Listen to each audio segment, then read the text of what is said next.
welcome to First Look, a Bible study looking ahead to the reading or readings for the coming Sunday. My name is Carl, and it's really good to have you with us. This week we're delving into another parable of Jesus, sometimes called the parable of the Wedding Banquet.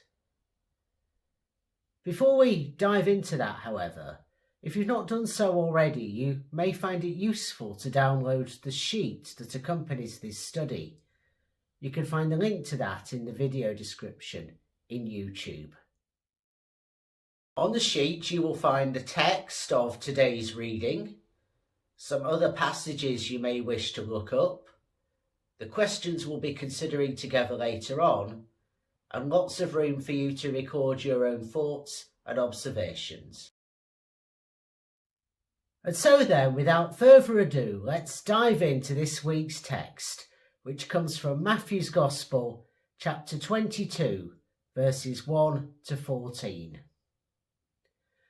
If we want to put this reading in context, we have to step back a bit into chapter 21 of Matthew's Gospel. In verses 1 to 11 of that, we find Jesus arriving into the city of Jerusalem on the back of a humble donkey, with great messianic symbolism. We hear that immediately after doing that, he overturned the tables of the money changers and the lenders in the temple courtyard, thus bringing its normal operations to a standstill, in verses 12 to 14. And that incurred the wrath of the chief priests and the scribes, as we hear in verses 15 to 17. And in particular, they were unnerved by the people referring to Jesus as Son of David, which was one of the titles for the Messiah. We're told that after that he went back to his accommodation in Bethany, but returned the next day in what we now refer to as the Monday of Holy Week. And he found his authority questioned by the chief priests and the elders of the people. They demanded to know by whose authority he was doing all this stuff. And in response to them, he asked them a really challenging question that really caught them off guard. That's verses 23 to 27. Now today's reading kind of follows on from that in that it's the third of a string of 3 parables that Jesus told to those who'd questioned his authority. So in chapter 21 verses 28 to 32 we've got the parable of the 2 sons, which is unique to Matthew's Gospel. Then in verses 33 to 46, we've got the parable of the wicked tenants. And finally, the third of 3, today's parable in chapter 22, verses 1 to 14. In this reading, we've got Jesus coming towards not just the end of his public ministry, but the end of his earthly life, and dealing with a great deal of controversy as he tried to teach in the temple courtyard. He was teaching the vast crowds that had been drawn to him, and it was their adulation of him and their recognition of him as a prophet, which we learned back in chapter 21 was preventing the Jewish authorities from arresting him there and then. And in this case, those authorities are described as represented as the chief priests and the elders. No doubt that the temple establishment also included some of the Pharisees as one of the leading Jewish ruling parties, and some of the scribes who were experts in religious law. So I think there's a kind of interchangeability of terms to a degree going on. Now Matthew's Gospel was the second of the canonical Gospels to be written, probably around 75 to 80 of the Common Era. One really important feature of it is that Matthew's community were the most overtly grounded in what we now call Second Temple Judaism, very confidently and overtly Jewish. And moreover, Matthew's Gospel was written after the destruction of the Jerusalem temple by the Romans in the year 70. And as we'll go on to hear, that was a really key bit of the background to this parable. The other thing to note about the timing of Matthew's Gospel is that it's likely that Matthew and Luke had a common source of material that they both drew upon. sometimes referred to by the capital letter Q. And some suspect that this parable comes from Q. But if we look at the nearest parallel that we have in Luke chapter 14, verses 15 to 24, the story there is a lot tamer. It's quite different. It doesn't contain the violent and disturbing elements that we find in Matthew's version of the parable. So we're left in Matthew with a much more difficult text than we find elsewhere in the New Testament.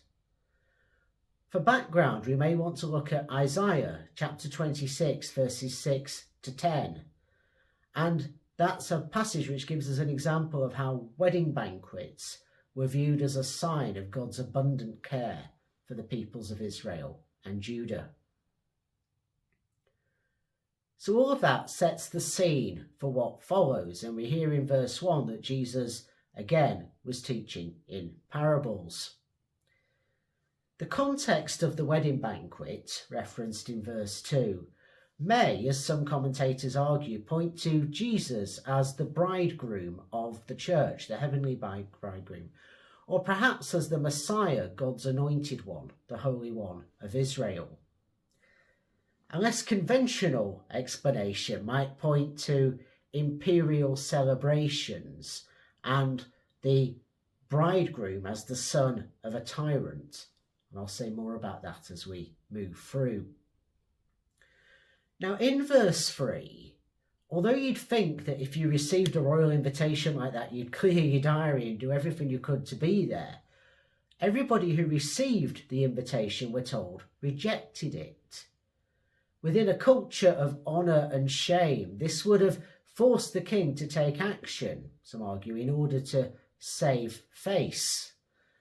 Though the repeated invitation in verse 4 could reflect what was actually common practice of sending out invitations twice. The process allowed the invited guests both to see who else was going and to be sure that they liked the arrangements that were being made. Others argue it smacks of frustration and perhaps even desperation in relation to the party. Now, as we learn in verse 5, some people neglected the king's hospitality, the Greek word amolsentes. And that was even though we've heard about in verse 4 the servants talking up the party and how amazing it was going to be. Others, we learn in verse 6, react in a wildly over-the-top, out-of-proportion way by murdering the servants that were sent to them to pass on the message. I think it's quite possibly where we get our phrase, "don't shoot the messenger."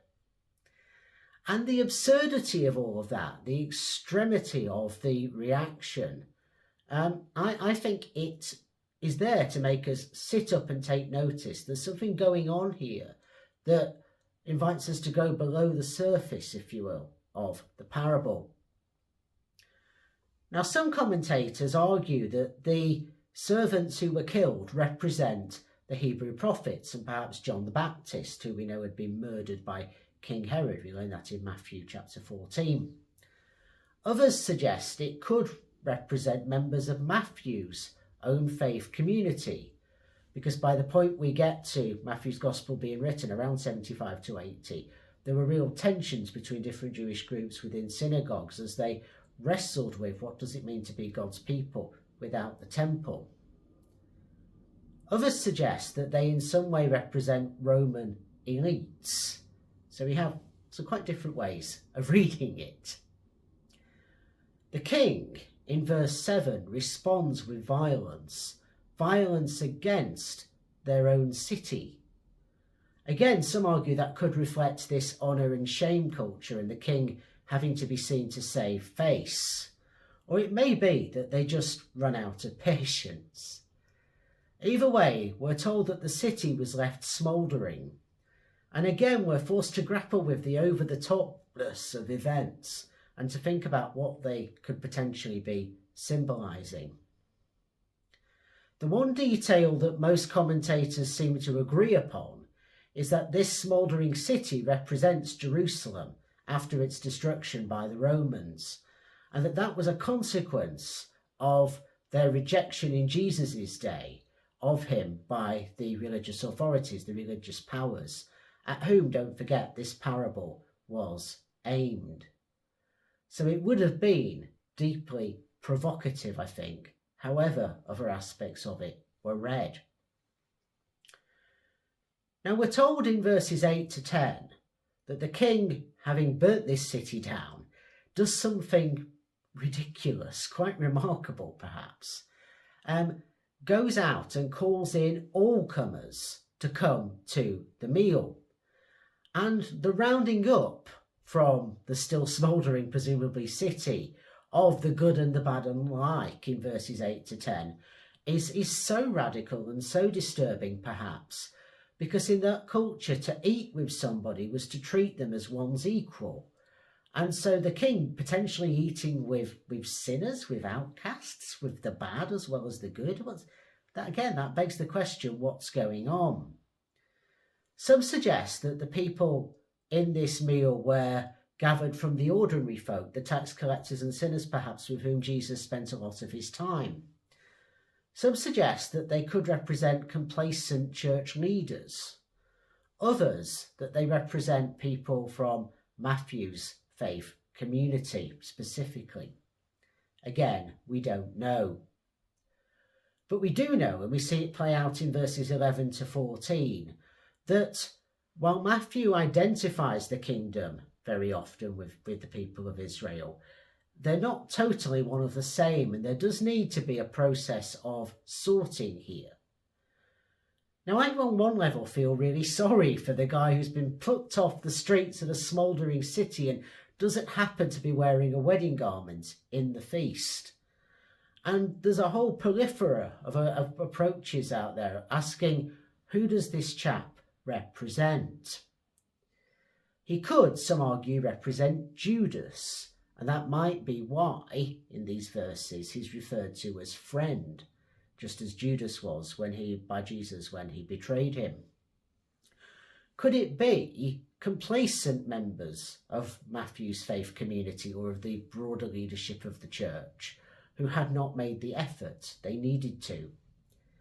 Connected to that, could it be, as Tom Wright argues in his commentary, those who were failing to live up to the standards of righteousness expected of God's people, remembering that in the Sermon on the Mount, Jesus had stated that his followers' righteousness needed to exceed that of the Pharisees and the scribes.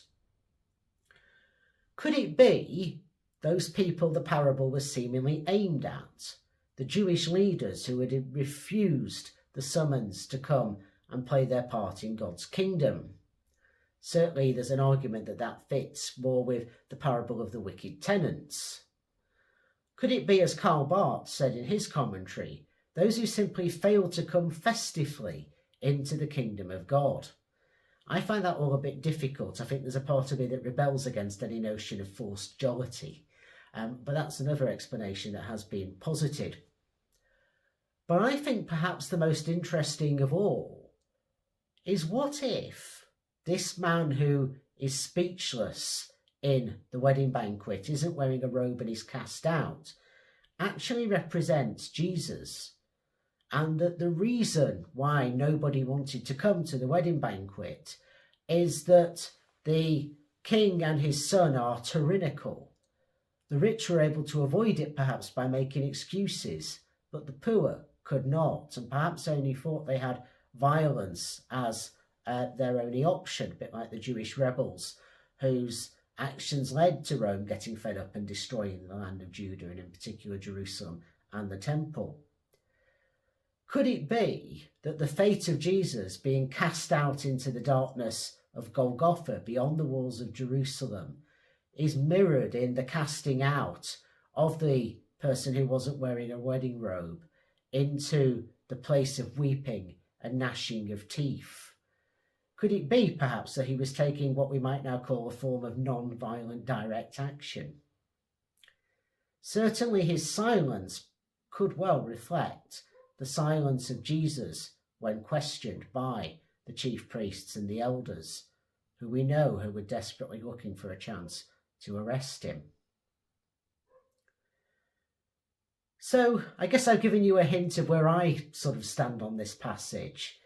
I think it does perhaps benefit from being read not from the centre, from the place of the establishment, but from the margins, from the place of the outsiders.